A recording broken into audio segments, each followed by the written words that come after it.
Olá, comunidade Paz e Bem. Começamos mais uma semana de 11 de maio de 2020, na resistência, na reinvenção da vida. Sejam todos muito bem-vindos, bem-vindas. E hoje trago para vocês uma sementeira da espiritualidade, Vandana Shiva. Vou começar já lendo ela para vocês.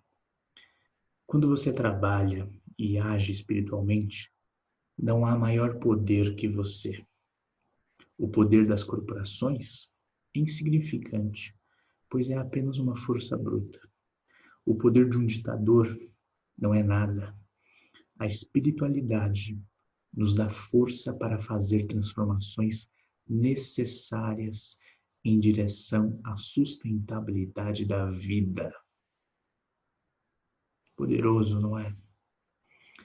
A Vandana Shiva, que para mim é uma recém-chegada e uma companheira que eu acho que todo mundo, todos os sonhadores precisam conhecer, ela é pouco lida no Brasil, pouco conhecida, tem pouco documento quando eu comecei a pesquisar sobre ela, em português inclusive.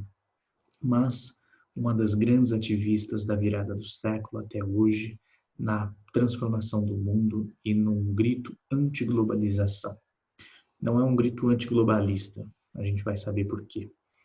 Ela foi nascida em 52, uma estudiosa indiana, física, ecofeminista, ativista ambiental e uma das líderes do Fórum Internacional sobre a Globalização. Vandana, ela é um dos grandes expoentes e nomes que ajudou o Papa Francisco em 2014 a elaborar, nas inúmeras visitas que fez ao Papa, ao Vaticano, a elaborar a Laudato Si. Ela reflete o processo de globalização porque ela acredita numa solidariedade global conhecida como movimento alterglobalização. A alterglobalização ela é um conceito que explica o processo de construção de alternativas a esse paradigma dominante que toma de assalto toda a humanidade com os efeitos do Covid, da fome, da miséria. Ela, há aproximadamente 2 décadas, reflete a globalização econômica, financeira e informativa de outra forma. E a Vandana, para mim, para muitos companheiros e companheiras, será uma das provocadoras no encontro global em Assis, chamado Economia de Francisco e Clara. A Carla Pavão, minha querida companheira, colega de todos aqui, ela falou, quando a gente vai ouvir você falando de Economia de Francisco e Clara? E eu decidi, por meio das correntes narrativas reflexivas que nós temos e teremos em Assis, e teremos até Assis, começar a refletir esse processo de novas economias. Vandana é esse primeiro nome que eu quero apresentar a vocês. E para muitos brasileiros desconhecida se torna uma verdadeira necessidade, porque essa mulher encanta e provocou muita gente a transformação do mundo, inclusive o Papa Francisco. A Vandana mesmo diz que a religião ela se transformou em um suporte para a economia da ganância.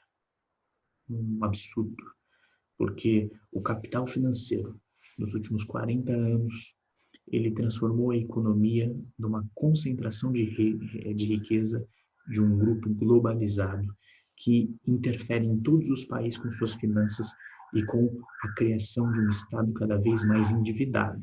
Esse é um ponto central na discussão da economia de Francisco. E aqui nós vivemos isso que nós chamamos da globalização tomada por estes os mercados.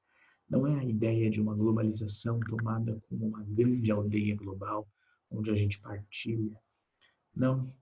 O que a gente vê, e Vandana fala, é a monocultura da mente.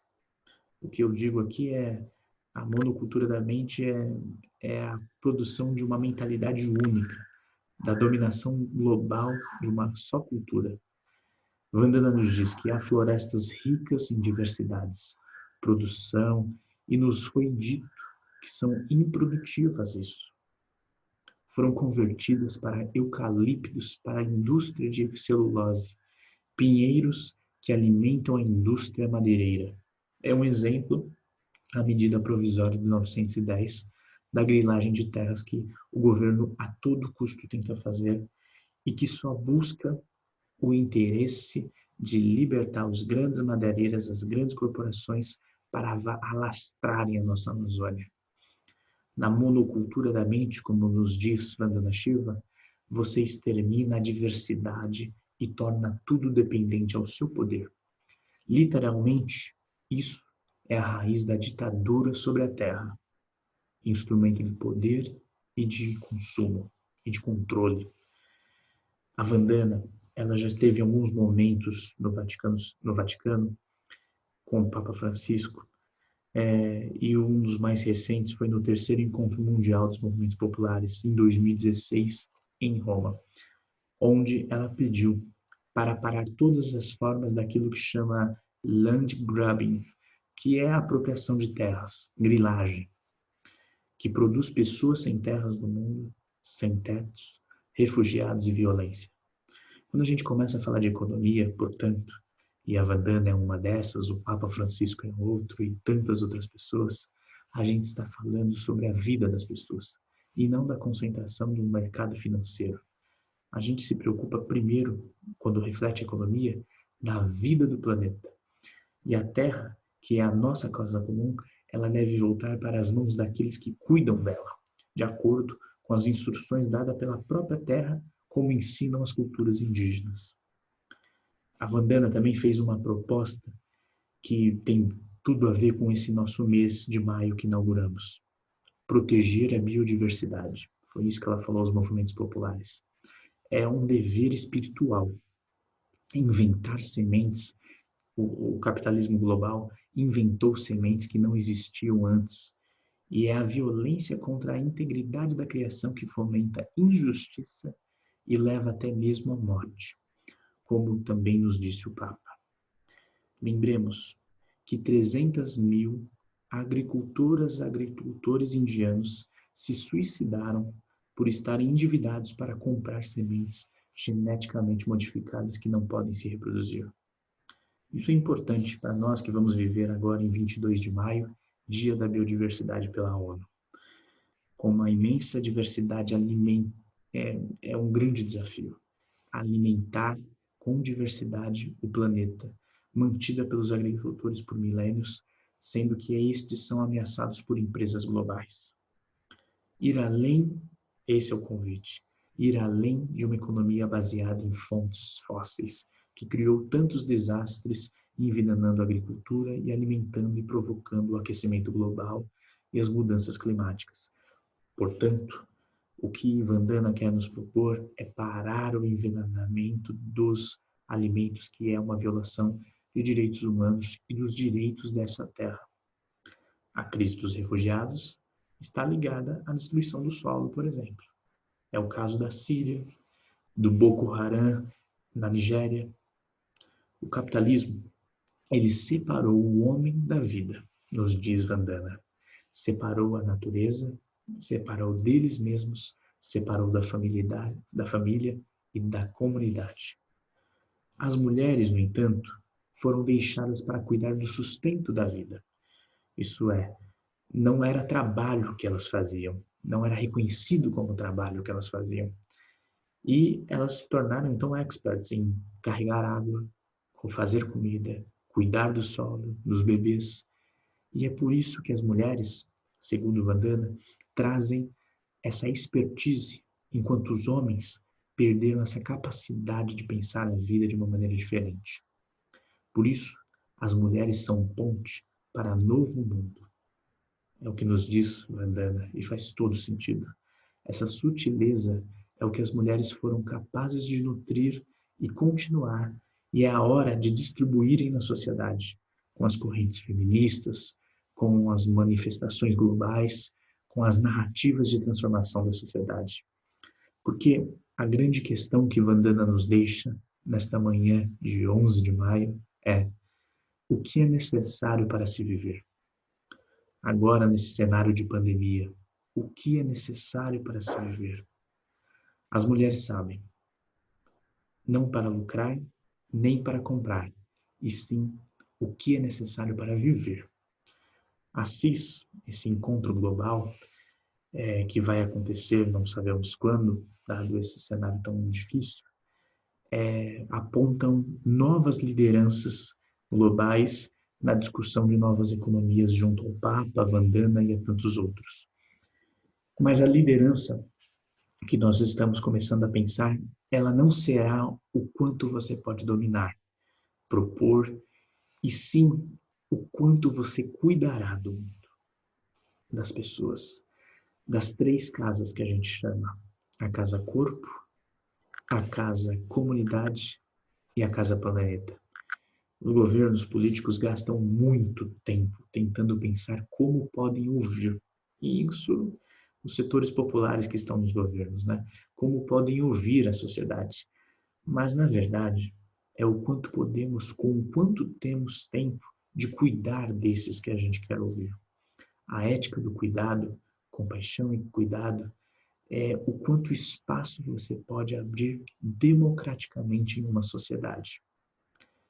Por isso, a ecologia integral é central para pensar o corpo das mulheres, o espaço delas na sociedade, a produção de alimentos, a produção de uma dinâmica global verdadeiramente democrática. A Vandana, neste ponto, ela nos lembra Gandhi, e ela lembra que Gandhi falava muito uma prece extraordinária sobre o futuro da sociedade. Ela dizia: faça-me mais feminino. Muito importante isso. Os homens, não é que eles não têm espaço, nós não temos espaço nessa sociedade. Não, mentira, temos, mas necessitamos fazermos-nos mais femininos, aprendermos mais com os cíclicos, com outras economias, porque esta economia criada até hoje é uma economia das corporações, do mercado, da ganância masculina patriarcal. E é isso. A gente não pode ressuscitar após o Covid-19. Essa etiqueta deveria ser atrelada às companhias de petróleo, de linhas aéreas, indústrias de automóveis. Nós necessitamos não ressuscitar essas corporações, não queremos ressuscitar essa economia. Queremos sim ressuscitar um novo ciclo econômico, que se faz a partir dos saberes, da partilha, onde salve os trabalhadores e as trabalhadoras e não essa elite maldita que destrói a vida do planeta. Portanto, queridos, queridas, nesta manhã de segunda, que a gente se alimente a repensar novos mundos possíveis, bebendo da fonte de Vandana Shiva, essa mulher que é praça e prece, porque é poder da voz, da reflexão, da insubmissão e da ousadia de propor outros mundos. E em maio nós chegamos aí a 5 anos da Laudato Si, e é uma grande alegria. Laudato Si é um programa revolucionário onde Vandana e tantos outros escritores e escritoras puderam inspirar o Papa Francisco a escrevê-la. E na semana que vem nós temos a Semana Laudato Si. Vamos nos preparar para isso. E como proposta de fechamento, eu proponho para vocês que leiam a Laudato Si e semana que vem nós conversemos sobre ela neste programa que é Paz e Bem. Uma paz inquieta, um bem viver. Um excelente dia para todos, se cuidem e até a próxima.